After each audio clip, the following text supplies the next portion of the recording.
நம்முடைய கர்த்தராகிய இயேசு கிறிஸ்துவின் கிருபையினாலே மறுபடியுமாக தேவ செய்தியை கேட்க வந்திருக்கிற உங்கள் ஒவ்வொருவரையும் இயேசு கிறிஸ்துவின் நாமத்தினாலே வாழ்த்துதல் கூறி வரவேற்கிறேன். மீண்டுமாக இன்னொரு தலைப்பின் கீழாக இஸ்ரவேல் ஜேர்னி ஆஃப் இஸ்ரேல், இஸ்ரவேலின் பயணங்கள் என்ற தலைப்பின் கீழாக தேவ வசனங்களை கேட்க வந்திருக்கிற உங்கள் ஒவ்வொருவரையும் ஹோப் சேனல் வாயிலாக வரவேற்பதை மிகுந்த மகிழ்ச்சி அடைகிறேன். இந்த நாளிலும் என்ன தலைப்பு என்று சொன்னால், ஜேக்கப் டு இஸ்ரேல், யாக்கோபிலிருந்து இஸ்ரவேல் என்ற தலைப்பின் கீழாக நாம் வேத வசனங்களை நாம் படிக்கப் போகிறோம். இதுவரையிலும் எப்படி ஆபிரகாமுடைய சந்ததி பெருகிற்று, ஈசாக்குடைய திருமணம், ஈசாக்குக்கு எப்படி ஆண்டவர் ஒரு திருமணத்தை செய்து வைத்தார், எப்படி பெண் கொண்டார்கள் என்று சொல்லி எல்லாவற்றையும் நாம் படித்தோம். இஸ்ரவேல் சந்ததியை குறித்து நாம் படித்து கொண்டு வருகிறோம். இப்பொழுது இஸ்ரவேலின் தகப்பனாகிய யாக்கோபு, அவனுடைய வாழ்க்கையிலே தேவன் அற்புதமாய் அவனை வழிநடத்துவதையும், எப்படி யாக்கோபு என்ற பெயரிலிருந்து இஸ்ரவேல் என்ற பெயர் மாற்றப்பட்டது என்பதை குறித்தும் நீங்கள் நானும் வேதாகமத்தின் வாயிலாக நாம் படிக்கப் போகிறோம். வேதாகமத்தை படிப்பதற்கு முன்பாக நாம் தலையில் தாழ்த்தி சிறு ஜெபம் செய்வோம். நேசிக்கிற ஆண்டவரே, நீர் நல்லவர், நீர் வல்லவர், நீர் பெரியவர் சுவாமி. என்னுடைய வாழ்க்கையிலே செய்கிற ஒவ்வொரு காரியமும், என்னுடைய வாழ்க்கையிலே நடக்கிற ஒவ்வொரு செயல்களும் உம்முடைய சித்தமே அல்லாமல் வேறு ஒன்றும் இல்லை என்று கர்த்தாவே நாங்கள் வேதத்தின் வாயிலாக, எங்களுடைய வாழ்க்கையின் வாயிலாக கர்த்தாவே நாங்கள் படித்து கொண்டிருக்கிறோம். இது ஆண்டவரே, நான் அல்ல ஆண்டவரே, நீர் பேசும். உம்முடைய வசனத்தை என்னுடைய வாயிலை வைக்கும்படியாக நாங்கள் ஜெபிக்கிறேன். கேட்கிற ஒவ்வொருவரையும் கர்த்தாவே நீர் ஆசீர்வதியும். அவருடைய வேலைகள், அவருடைய காரியங்கள் எல்லாவற்றையும் கர்த்தாவே உங்கள் பாதப்படியிலே வைக்கிறோம். இந்த சத்தியங்கள் வீணும் விருதமாக போகாதபடி எங்களுடைய வாழ்க்கையில் கர்த்தாவே ஒரு பாடத்தை கற்றுக்கொண்டு நாங்கள் கடந்து செல்கிறோம் என்ற நம்பிக்கையோடு போக கர்த்தர் கிருபை செய்யும். ஆசீர்வதியும் பலப்படுத்தும். இயேசு நல்ல பிதாவே, ஆமென். யாக்கோபு, ஏசா என்ற இரண்டு பெரிய ஜாதிகள் வயிற்றுக்குள்ளே ஒன்றோடு ஒன்று போராடி கொண்டிருந்ததையும், அவனுடைய அண்ணன் வேட்டைக்காரனாகவும் தம்பி வீட்டிலே இருக்கிறவனாகவும் அவன் வாழ்ந்து கொண்டு வந்தார்கள். சேஷ்டபுத்திர பாகத்தை அண்ணன் தம்பிக்கு விற்று போட்டதையும், ஒரு கூழுக்காக அல்லது ஒரு பாத்திரம் கூழுக்காக தன்னுடைய சகோதரனிடத்திலிருந்து சேஷ்டபுத்திர பாகத்தை வாங்கினதையும், பிற்பாடு தன்னுடைய தகப்பனிடத்திலிருந்து எல்லா ஆசீர்வாதங்களையும் அண்ணனிடத்திலிருந்து அண்ணனுடைய ஆசீர்வாதத்தை வாங்கினதையும் நாம் கற்றுக்கொண்டோம், பார்த்தோம். இந்த நாளிலும் யாக்கோபு தன் அண்ணனுக்கு பயந்து போய் தன் மாமன் வீட்டுக்கு ஓடுகிறதையும், ஆண்டவர் அந்த வழிகளை எல்லாம் எப்படி பார்த்து கொண்டார் என்பதையும், அவன் திரும்பி வரும்பொழுது எப்படிப்பட்ட வாழ்க்கையாய் வந்தான் என்று சொல்லி நாம் பார்க்க போகிறோம். எனக்கு அன்பானவர்களே, யாக்கோபு என்ற பெயர், எத்தன் என்ற பெயர் இஸ்ரவேல் என்று மாற்றப்படுகிற ஒரு அனுபவத்தை நீங்கள் நானும் பார்க்க போகிறோம். எடுத்தவர்கள் ஆதியாகமம் 28வது அதிகாரத்துக்கு நம்முடைய வேதாகமத்தை திருப்பிக் கொள்வோம். ஆதியாகமம் 28வது அதிகாரம் முதல் வசனத்தை நான் வாசிக்கிறேன். ஈசாக்கு யாக்கோபை அழைத்து அவனை ஆசீர்வதித்து, நீ கானானிய குமார்த்திகளில் பெண் கொள்ளாமல் எழுந்து புறப்பட்டு பதான் அராமில் இருக்கிற உன் தாயினுடைய தகப்பனாகிய பெத்துவேலுடைய வீட்டுக்கு போய் அவ்விடத்தில் உன் தாயின் சகோதரனாகிய லாபானின் குமார்த்திகளுக்குள் பெண்கொள் என்றே கட்டளையிட்டான். யார் ஆசீர்வாதத்தை பெற்றுக்கொண்டான் என்று சொல்லி தெரிந்துவிட்டது. யாக்கோபு எப்படிப்பட்ட எத்தனாய் இருந்து தன்னுடைய தகப்பனத்திலிருந்து எல்லா ஆசீர்வாதத்தையும் பெற்றுக்கொண்டு அண்ணனுக்கு ஒரு ஆசீர்வாதம் கூட இல்லை என்று சொல்லி ஈசாக்கு அறிந்து கொண்டான். எப்படியாவது தன்னுடைய மகனை காப்பாற்ற வேண்டும் என்று சொல்லி, ஏசா வந்து விடுவானே, ஏசா இவனை கொன்று போடுவானே என்று சொல்லி யாக்கோபை அவனுடைய மாமா வீட்டிற்கு அனுப்புகிற காட்சியை நாம் இந்த முதலாம் வருஷத்தில் 2ஆம் வருஷத்தில் நாம் பார்க்கிறோம். எனக்கு அன்பான தேவனுடைய பிள்ளைகளே, நாம் கற்றுக்கொள்கிற ஒரு பாடம், நீங்களும் நானும் மற்றவர்களுக்கு விரோதமாய் செய்கிற ஒரு காரியம், ஒருவேளை மற்றவர்களுக்கு விரோதமாய் பாவம் செய்வோம் என்று சொன்னால், ஆண்டவருக்கு விரோதமாக பாவம் செய்வோம் என்று சொன்னால், தகப்பனை ஏமாற்றுவோம் என்று சொன்னால், சகோதரனை ஏமாற்றுவோம் என்று சொன்னால், that comes back to you. ஆங்கிலத்திலே ஒரு ஒரு ஒரு சொல் உண்டு, what goes back that comes back, what goes around that comes around. நாம் என்ன செய்கிறோமோ அது திரும்ப நமக்கு வரும் என்று சொல்லி வேதாகமத்திலே ஆண்டவர் கற்றுக் கொடுக்கிறார். மனுஷருக்கு நீ எதை செய்ய விரும்புகிறாயோ அதை உனக்கும் செய்வார்கள் சொல்லி வேதாந்தத்தில் நாம் வாசிக்கிறோம். இங்கே யாக்கோபு புறப்பட்டு போகிறதை நாம் பார்க்கிறோம். புறப்பட்டு போகிறார். தன்னுடைய தாயும் அதே காரியத்தை சொல்லுகிறார்கள். மாமா வீட்டுக்கு போய் அங்கே வசி என்று சொல்லுகிறார்கள். அதை எல்லாவற்றையும் கேட்டுக்கொண்டு யாக்கோபு தன் பயணத்தை ஆரம்பிக்கிறான். 11ஆம் வசனத்தை நான் வாசிக்கிறேன். ஒரு இடத்திலே வந்து சூரியன் அஸ்தமானமானபடியால் அங்கே ராத் தங்கி அவ்விடத்திரு கற்களில் ஒன்றை எடுத்து தன் தலையின் கீழ் வைத்து அங்கே நித்திரை செய்யும்படி படுத்து கொண்டான். காட்டு வழியாக புறப்படுகிற ஒரு காலம், இருட்டாகிவிட்டது. தன்னுடைய மாமன் வீட்டுக்கு ரொம்ப தூரம் நடக்க வேண்டிய ஒரு பயணமாக இருக்கிறது. இருட்டாகிவிட்டது, இருள் சூழ்ந்து கொண்டது. அந்த இருள் சூழ்ந்து கொண்ட மாத்திரத்தில் அவன் தூங்க வேண்டும் என்று சொல்லி தலைக்கு ஒரு கல்லை எடுத்து வைத்து அங்கே தூங்க ஆரம்பிக்கிறான். இருள், எல்லா பக்கமும் காடு, சத்தங்கள் கேட்கிறது, மிருகத்தின் சத்தம் கேட்கிறது, பாம்பு வருமோ என்ற பயம், பூச்சி கடித்து விடுமோ என்ற பயம், என்ன செய்வது, தனியாக இருக்கிறேனே என்ற ஒரு பயம், தனிமை வாட்டுகிறது. தனிமையாக இப்படி செய்யாமல் இருந்திருந்தால் நன்றாக இருக்குமே என்று சொல்லி அநேக யோசனைகள் யாக்கோபுடைய மனதில் வந்திருக்கலாம்.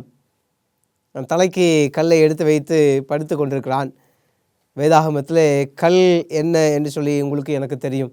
கண்மலையாகிய ஆண்டவர், கண்மலையாகிய தேவன் யாக்கோபுக்கு துணையாய் அங்கு நிற்கிறார். அப்படி கீழே வாசித்தோம் என்று சொன்னால் 12ஆம் வசனம், அங்கே அவன் ஒரு சொப்பனம் கண்டான். இதோ ஒரு ஏணி பூமியிலே வைக்கப்பட்டிருந்தது, அதன் நுனி வானத்தை எட்டியிருந்தது, அதிலே தேவ தூதர்கள் ஏறுகிறதையும் இறங்குகிறதையுமாய் இருந்தார்கள். எனக்கு அன்பானவர்களே, நீங்களும் நானும் ஒருவேளை ஆண்டவருடைய சமூகத்திலிருந்து தூர போனாலும் சரி, ஆண்டவரை விட்டு நீங்கள் நானும் விலகி போனாலும் சரி, யோனாவை போல ஆண்டவருக்கு தெரியாமல் ஓடி போய்விடலாம் என்று சொல்லி அநேக நேரங்களில் யோசித்து ஆண்டவருக்கு விரோதமாக போனாலும் சரி, ஆனால் ஆண்டவருடைய கை நம்மோடு கூட இருக்கிறது. இம்மானுவேல் என்ற ஒரு வார்த்தை நம்மோடு எப்பொழுதுமே வந்து கொண்டிருக்கிறது. இம்மானுவேல், தேவன் நம்மோடு இருக்கிறார். தேவன் உங்களையும் என்னையும் பார்த்து கொண்டிருக்கிறார். எனக்கு அன்பான தேவனுடைய சகோதரனே, சகோதரியே, இன்றைய நாளிலே கர்த்தர் உங்களுடைய வாழ்க்கையிலே, என்னுடைய வாழ்க்கையிலே ஒரு தூதனாக, ஒரு நண்பனாக, ஒரு தேற்றலவாளனாக, ஒரு துணையாக, ஒரு தகப்பனாக, ஒரு சகோதரனாக இந்த நாளிலே ஆண்டவர் உங்களோடும் என்னோடும் இருக்கிறார். ஒருவேளை நீங்கள் நானும் ஆண்டவருக்கு விரோதமாக பாவம் செய்து அவரை விட்டு மறைந்து ஓடிவிடலாம் என்று சொன்னாலும் சரி, கர்த்தர் நம்மோடு இருக்கிற வசனத்தை வாசிப்போம். பிலிப்பியர் 4வது அதிகாரம் 13ஆம் வசனத்தை நான் வாசிக்கிறேன். பிலிப்பியர் 4வது அதிகாரம் 13வது வசனம், என்னை பலப்படுத்துகிற கிறிஸ்துவினாலே எல்லாவற்றையும் செய்ய எனக்கு பலன் உண்டு. எனக்கு அன்பான தேவனுடைய ஜனங்களே, எனக்கு அன்பான தேவனுடைய சகோதர சகோதரிகளே, நீங்கள் நானும் எதை செய்தாலும் சரி, குடித்தாலும் சரி, புசித்தாலும் சரி, தேவனுடைய மகிமைக்கென்று செய்ய வேண்டும் சொல்லி வேதாம் சொல்லிக் கொடுக்கிறது.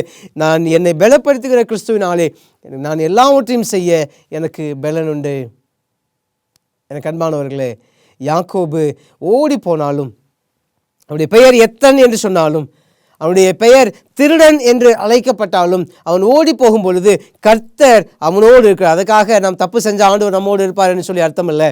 அவருடைய வாழ்க்கையை மாற்றும்படியாக ஆண்டவர் யாக்கோபை தேர்ந்தெடுக்கிறார். சேஷ்டபுத்திர பாகத்தை வைத்திருக்கிறவன், தகப்பனுடைய எல்லா ஆசீர்வாதங்களையும் கொண்டு வந்திருக்கிறவன், தகப்பனாலே புத்திமதிகளை சொல்லி கேட்டு புறப்பட்டு தன்னுடைய மாமன் வீட்டுக்கு போகிறவனாய் இருக்கிற யாக்கோபை ஆண்டவர் தொடுகிறார். ஆண்டவர் யாக்கோபை இஸ்ரவேல் என்று மாற்ற வேண்டும் என்று சொல்லி ஆண்டவர் இப்பொழுது முயற்சி எடுக்கிறார். மறுபடியும் கீழே வாசித்தோம் என்று சொன்னால், அதற்கு 13ஆம் வசனம், அதற்கு மேலாக கர்த்தர் நின்று, நான் உன் தகப்பனாகிய ஆபிரகாமின் தேவனும் ஈசாக்கின் தேவனுமாகிய கர்த்தர், நீ படுத்திருக்கிற பூமி உனக்கும் உன் சந்ததிக்கும் தருவேன் என்று சொன்னார். எனக்கு அன்பான தேவனுடைய ஜனங்களே, நீங்களும் நானும் ஆண்டவர் சொல்லுகிற வாக்கு தத்துவத்தை இந்த நேரத்தில் கேட்க வேண்டும். ஏனென்று சொன்னால், ஆண்டவர் சொல்லுகிறார், அவர் எப்படி அறிமுகமாகிறார் என்று சொல்லி பாருங்கள். ஈசாக்கின் தேவனும் உன் தகப்பனாகிய ஆபிரகாமின் தேவனும் ஈசாக்கின் தேவனுமாயிருக்கிறேன். நான் ஒரு புதிய கடவுள் அல்லப்பா, நான் உன்னை கைவிட போறதில்லை, யாரோ ஒரு தேவனை நீ தொழுது கொள்வதில்லை, நான் உன் தகப்பனாகிய ஆபிரகாமுடைய தேவன், உன் ஈசாக்கின் தேவனாய் இருக்கிறேன், நான் உன்னை பெரிய ஜாதியாக்குவேன், இந்த இருக்கிற இடம் உனக்கும் உன் சந்ததிக்கும் நான் உனக்கு சுதந்திரமாக கொடுக்க போகிறேன் என்று சொல்லுகிறார். என் கண்பானவர்களே, கர்த்தர் ஆசீர்வாதத்தை எப்படி சொல்லுகிறார் என்று சொன்னால், நமக்கு அறிமுகமானவராக நீங்கள் நானும் வேதாகமத்தை படிக்கிறோம். வேதாகமத்தில் உள்ள காரியங்களை நீங்கள் நானும் பார்க்கிறோம். நிறைய பிரசங்கத்தை கேட்கிறோம். தேவனுடைய சத்தியத்தை அநேக நேரங்களிலே கேட்டுக்கொண்டே இருக்கிறோம். ஆனால் நம்முடைய வாழ்க்கை மத்தியிலே அநேக ஆசீர்வாதங்கள் நிறைவேறுவதில்லை. ஏன் என்ற ஒரு சந்தேகமும் நமக்கு வரும். இப்படிப்பட்ட தேவன் என்னை பார்க்கிறாரே, நான் வேதம் வாசிக்கிறேன், ஜெபிக்கிறேன், 3 வேளை ஜெபிக்கிறேன், தசம்பாகம் காணிக்கைகளை கொடுக்கிறேன், எல்லாவற்றையும் செய்கிறேன். ஆனால் என்னுடைய வாழ்க்கையில் ஏன் ஆசீர்வாதங்கள் வரவில்லை, என்னுடைய வாழ்க்கையில் ஏன் ஆசீர்வாதங்கள் தங்குவதில்லை என்று சொல்லி நான் வாசிக்கும் பொழுது, நம்முடைய பாவங்கள், நம்முடைய குற்றங்கள், ஏசாயா வசனம் இருக்குது, ஆண்டவருக்கும் நமக்குமாக ஒரு பெரிய மதில் சுவர் எப்படி இருக்குன்னு சொன்னால், பாவம், நம்முடைய குற்றங்கள், நம்முடைய அக்கிரமங்கள் தேவனுக்கும் நமக்குமான இடைவெளியை பெரிதாக்குகிறது. ஒரு வசனத்தை வாசிப்போம். நீதிமொழிகள் 3வது அதிகாரம் 5வது 6வது வசனம்.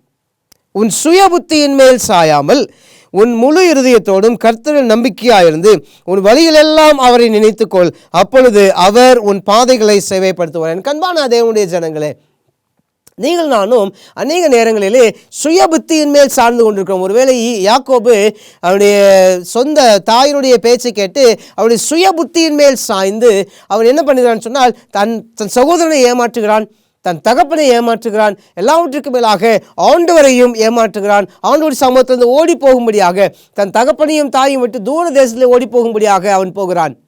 அநேக நேரங்களிலே நம்முடைய வாழ்க்கையிலே சுய புத்தியின் மேல் சார்ந்து கொண்டவர்களாக இருக்கிறோம். நீதிமொழிகளே, உன் சுய புத்தியின் மேல் சாராதபடிக்கு உன் வழிகள் எல்லாம் அவரை நினைத்துக்கொள். யாக்கோபு தனியாக போகிறான், அப்படி வழியிலே படுத்து கொண்டிருக்கிறான். ஒரு பெரிய ஏணி வானத்துக்கும் கீழே பூமிக்கும் மேலாக ஒரு பாலமாக நிற்கிறது. அதற்கு மேலாக ஆண்டவர் நின்று கொண்டு, இதோ நீ பயப்படாதே, திகையாதே, கலங்காதே, நான் உன் தேவன். ஏசாயாவில் 40வது அதிகாரத்தில் நாம் வாசிக்கிறோம், யாக்கோபு என்னும் சிறு பூச்சியே பயப்படாதே. ஆதியாகமத்தில் இருக்கிற வாசிக்கிற அதே வசனம், நீ பயப்படுகிற பயம் உனக்கு தேவையில்லை. என கண்பான தேவனுடைய பிள்ளைகளே, நீங்கள் நானும் என்னுடைய ஆண்டவர் பார்த்து கொள்வாரோ, என்னுடைய ஆண்டவர் இதை செய்வாரோ என்ற சந்தேகம் வேண்டாம். ஏன்னு சொன்னால், ஏசாயா 41வது அதிகாரம் 10வது வசனத்தில் நீங்கள் நானும் வாசனம் சொன்னால், யாக்கோபு கொடுக்கிற அதே ஆசீர்வாதத்தை ஆண்டவர் உங்களுக்கும் எனக்கும் தருகிறார். யாக்கோபு 41வது அதிகாரம் 10வது வசனத்தை நான் வாசிக்கிறோம். நீ பயப்படாதே, நான் உன்னுடன் இருக்கிறேன், திகையாதே, கலங்காதே, திகையாதே, நான் உன் தேவன், நான் உன்னை பலப்படுத்தி உனக்கு சகாயம் பண்ணுவேன், என் நீதியின் வலது கருத்தினால் உன்னை தாங்குவேன். கிறிஸ்துவுக்கு அன்பான சகோதர சகோதரிகளே, நாம் பயப்படுகிற பயத்தினே ஒருவேளை யாக்கோபை போல தனிமையாக இருப்போம் என்று சொன்னால், யாக்கோபை போல நீங்கள் நானும் பாவத்திலே இருக்கிறோம் என்று சொன்னால், யாக்கோபை போல தன் தகப்பனை ஏமாற்றுகிற பிள்ளைகளாக, சகோதரர்களை ஏமாற்றுகிற பிள்ளைகளாக, தன் தாயை ஏமாற்றுகிற பிள்ளைகளாக, தன் குடும்பத்தை ஏமாற்றுகிற பிள்ளைகளாக நீங்கள் நான் இருந்தாலும், ஆண்டவர் நம்மை பிடித்து தன் வலது கரத்தை பிடித்து, நீ பயப்படாதே. யாராவது பயந்தாங்க அப்படின்னு சொன்னால், முதல்ல போனால் அப்படின்னா டோன்ட் ஃபியர், அப்படி கையை பிடிப்போம். ஒரு கையை இப்படி பிடிச்சோன்னு சொன்னால் அது ஒரு கொஞ்சம் பலமாக இருக்குமா. ஆண்டவர் சொல்கிறாரு, தன் வலது கரத்தை பிடித்து நீ பயப்படாதே, இப்படி கையை வச்சு ஆண்டவர், நீ பயப்படாதப்பா, நீ போகிற இடத்துல எல்லாம் நான் உன்னை ஆசீர்வதிப்பேன், நீ திரும்பி வரும்போது உன்னை பெரிய ஜாதி ஆக்குவேன் என்று சொல்லுகிறார். சங்கீதம் 95வது சங்கீதம் 6வது வசனத்தை நான் வாசிக்கிறேன். சங்கீதம் 95:6. சமுத்திரம் அவருடையது. 6வது வசனம், நம்மை உண்டாக்கின கர்த்தருக்கு முன்பாக நாம் பணிந்து குனிந்து முழங்கால் படியிட கடவோம் வாருங்கள் என்று சங்கீதக்காரனாகிய தாவீது கூப்பிடுகிறார். நீங்கள் நானும் அவருடைய சமூகத்தில் உட்கார்ந்து, ஆண்டவரே, நான் யாக்கோபை போல ஒருவேளை என்னுடைய வாழ்க்கை இருக்கும் என்று சொன்னால், நான் முற்றிலுமாக உங்கள் சமூகத்தில் நான் ஒப்படுகிறேன் ஆண்டவரே.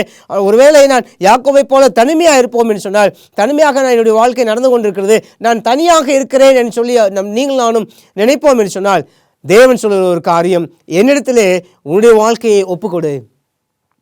யாக்கோபை இஸ்ரவேல் என்று ஆண்டவர் மாற்றக்கூடுமான்னு சொன்னால், தன்னுடைய குணாதிசயங்களை ஆண்டவர் மாற்றக்கூடும் என்று சொன்னால், திருடினவன், கொள்ளையடித்தவன், தன் சேஷ்ட புத்திர பாகத்தை அண்ணனிடத்திலிருந்து திருடி கொண்டு வந்தவன், தன்னுடைய தகப்பனிடத்தில் எல்லா ஆசீர்வாதங்களையும் திருடி கொண்டு வந்தவன், ஆண்டவர் அவனை பார்த்து, நீ பயப்படாதே, நான் உன்னை பெரிய ஜாதி ஆக்குவேன். ஆனால் ஒன்றே ஒன்று நீ செய்ய வேண்டும். என்னவென்று சொன்னால், என்னுடைய சமூகத்திலே நீ வந்து உட்கார்ந்து நானே தேவன் என்று சொல்லி உன்னை சமர்ப்பி என்று சொல்லுகிறார். எனக்கு முன்பாக பணிந்து குனிந்து முழங்கார் படியிடு என்று சொல்லுகிறார். மத்தேயு எழுதின சுவிசேஷம் 5வது அதிகாரம் 48வது வசனத்தில் நீங்கள் நானும் இப்படியாக வாசிக்கிறோம். மத்தேயு 5வது அதிகாரம் 48வது வசனத்தில் இங்கே எழுதுகிறார், ஆகையால் பரலோகத்தில் இருக்கிற உங்கள் பிதா பூரண சர்க்குணராக இருக்கிறது போல நீங்களும் பூரண சர்க்குணராக இருக்க கடவீர்கள். எனக்கு அன்பானவர்களே, நம்முடைய தேவன், நம்மை படைத்த ஆண்டவர் பூரண சர்க்குணராக இருக்கிறார் என்று சொன்னால், ஒரு துளி கரை கூட இல்லாதவராய், பழுதற்ற ஆண்டவர், ஒரு துளி சின்ன புள்ளி கூட பாவம் என்று சொல்ல முடியாத அளவுக்கு பூரண சர்க்குணராக இருக்கிறது போல நீங்களும் நானும் அதே பூர்ண சர்க்குணராய் இருக்க வேண்டும் என்று சொல்லி ஆண்டவர் விரும்புகிறார். யாக்கோபு ஒருவேளை எத்தன் என்று அவனுடைய வாழ்க்கையை ஆரம்பித்தாலும், திருடன் என்று சொல்லி எல்லோரும் பார்த்து அவனை நகைக்கிற ஒரு வாழ்க்கையாக இருந்தாலும், அவனுடைய வாழ்க்கை பூரண சர்க்குணராய் மாறுகிறது என்று சொல்லி நான் வேதத்தில் வாசிக்கிறோம்.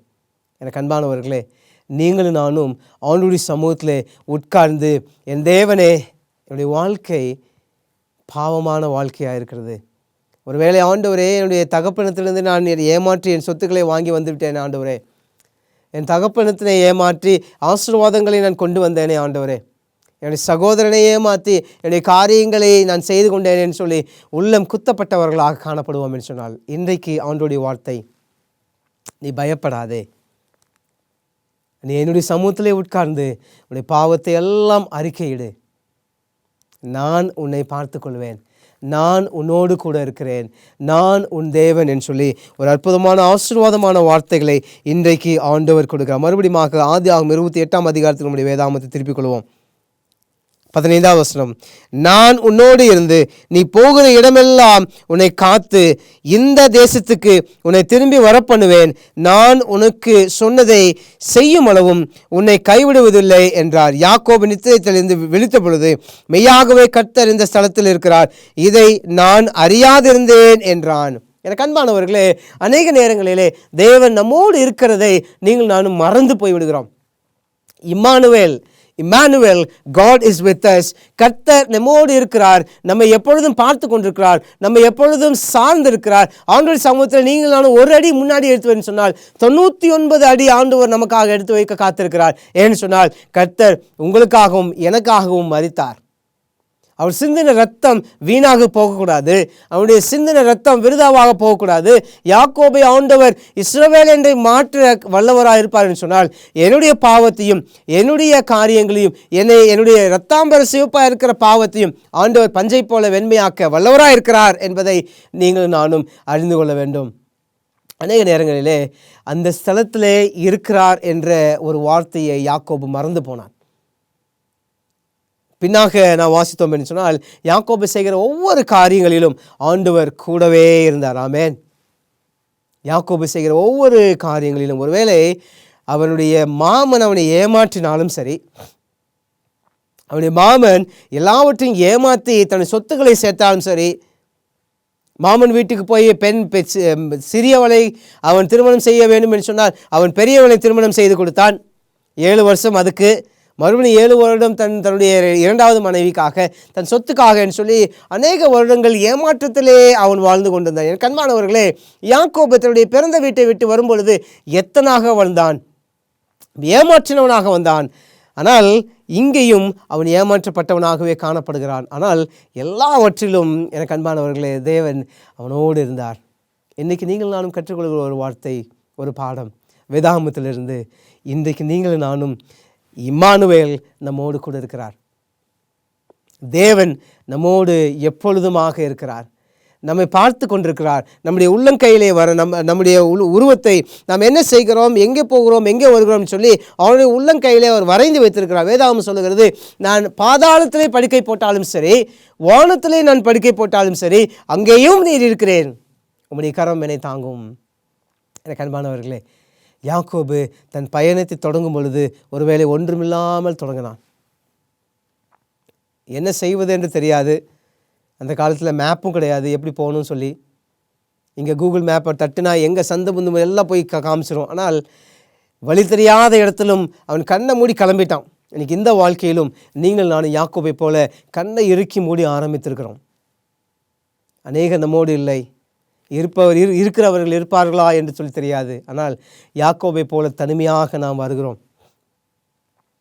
யாக்கோபோடு தேவன் இருந்தது போல இந்த நாளிலும் நம்மோடு ஆண்டவர் கூட இருக்கிறார். ஆண்டவர் நம்மை பார்க்கிறார். தன்னுடைய வலது கரத்தினாலே நம்முடைய கரத்தை பிடித்து, பயப்படாதே, நான் உன் தேவன், திகையாதே, நான் உன்னோடு கூட இருக்கிறேன், கலங்காதே, உன் தேவனாகிய கர்த்தர் இன்னும் இருக்கிறார் என்று சொல்லி ஒவ்வொரு நாளும் வாக்குத்தத்தை கொடுக்கிற தேவனாக இருக்கிறார். எனக்கு அன்பானவர்களே, யாக்கோபினுடைய தேவன், ஆபிரகாமின் தேவன், ஈசாக்கின் தேவன், அவர் எப்படி யாக்கோபிடத்திலே பழகினாரோ, யாக்கோபிடத்திலே எப்படி அவர் அறிமுகமானாரோ, அதே தேவன் நம்மிடத்திலும் அறிமுகமானவராக காணப்படுகிறார். என்னுடைய தகப்பனுடைய தேவன், என் முற்பிதாக்களுடைய தேவன், என் பிள்ளைகளுடைய தேவன், என் பேரப்பிள்ளைகளுடைய தேவன் என்று சொல்லி நம்மிடத்திலும் அறிமுகமாகிறார். நீங்களும் நானும் அந்த வாக்குத்தத்தத்தோடு யாக்கோபு இஸ்ரவேலாய் மாறினது போல வரக்கூடிய காலங்களிலே எப்படி அவனுடைய வாழ்க்கை மாறினது என்று சொல்லி நாம் பார்க்க போகிறோம்.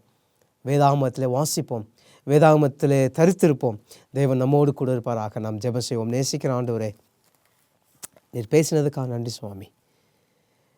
இம்மானுவேல் எங்களோடு இருக்கிறார், இம்மானுவேல் எங்களை நடத்துகிறார், இம்மானுவேலோடு கர்த்தாவே எங்களுடைய வாழ்க்கை இருக்கிறது என்று சொல்லி நல்ல ஒரு பாடத்தை நாங்கள் கற்றுக்கொண்டோம் சுவாமி. யாக்கோபு தன்னுடைய வாழ்க்கையை தனிமையாக புறப்பட்டான், தனிமையாக கர்த்தாவே அவன் ஆரம்பித்தான். ஆனால் தேவன் அவனோடு இருக்கிறான்னு சொல்லி அவன் எடுத்து வைக்கிற ஒவ்வொரு அடியிலும் ஆண்டவரே நீ ஞாபகப்படுத்தி கொண்டே இருந்தீர். என்னுடைய வாழ்க்கையிலும் யாக்கோபை போல குணாதிசயம் இருக்கும் என்று சொன்னால் இஸ்ரவேலா எங்களை மாற்றும்படியாக நாங்கள் ஜெபிக்கிறோம். உங்களுடைய சமூகத்தில் நாங்கள் எங்களை ஒப்புக் கொடுக்குறோம் கர்த்தாவே. எங்களை முற்றிலுமாக ஊற்றுகிறோம் ஆண்டவரை. கேட்கிற பிள்ளைகளை கர்த்தாவே உங்களுடைய பாத படையத்திலே நாங்கள் சமர்ப்பிக்கிறோம் ஆண்டவரே. ஒரு காதில் கேட்டு மறு காதில் விட்டு விடாதபடி தேவன் அவர்களோடு இருக்கும்படியாக, தேவன் அவர்கள் செய்கிற வேண்டுதல்களை கர்த்தர் கேட்கும்படியாக, இதோ பூமிக்கும் வானத்திற்கு மேலாக ஒரு ஏணி இருக்கிறது, அதற்கு மேலாக என் ஆண்டவர் இருக்கிறார் என்று சொல்லி நாங்கள் பார்க்க உணர, இந்த ஸ்தலம் தேவனுடைய ஸ்தலம் என்று சொல்லி நான் அறியாதிருந்தேனே என்று சொல்லி யாக்கோபு சொல்லுகிறது போல இதுவரைக்கும் எங்களை காத்து கொண்டீர் என்று சொல்லி நாங்கள் அறியாதிருந்தோமே என்று சொல்லி நாங்கள் உங்கள் சமூகத்தில் ஒப்புக் கொடுக்குறோம். தேவாவியானவர் எங்களை பாதுகாத்துக் கொள்ளும், வாழ்த்தும். நீரே பொறுப்பேற்றுக்கொள்ளும். என்னுடைய வாழ்க்கையில் நடக்கிற ஒவ்வொரு காரியங்களும், எங்களுடைய வாழ்க்கையிலே நீர் செய்கிற ஒவ்வொரு காரியங்களும் உம்முடைய சித்தமே இல்லாமல் கர்த்தாவே வேறு ஒன்றுமில்லை என்று நாங்கள் உலக கர்த்தர் கிருபை செய்யும், ஆசீர்வதியும் பலப்படுத்தும். இயேசு முடிச்சும் நல்ல பிதாவே, ஆமேன், ஆமேன். எனக்கு அன்பான தேவனுடைய பிள்ளைகளே, இந்த நாளிலே இந்த செய்தி நமக்கு பிரயோஜனமாக இருந்திருக்கும் என்று நான் கர்த்தருக்குள் விசுவாசிக்கிறேன்.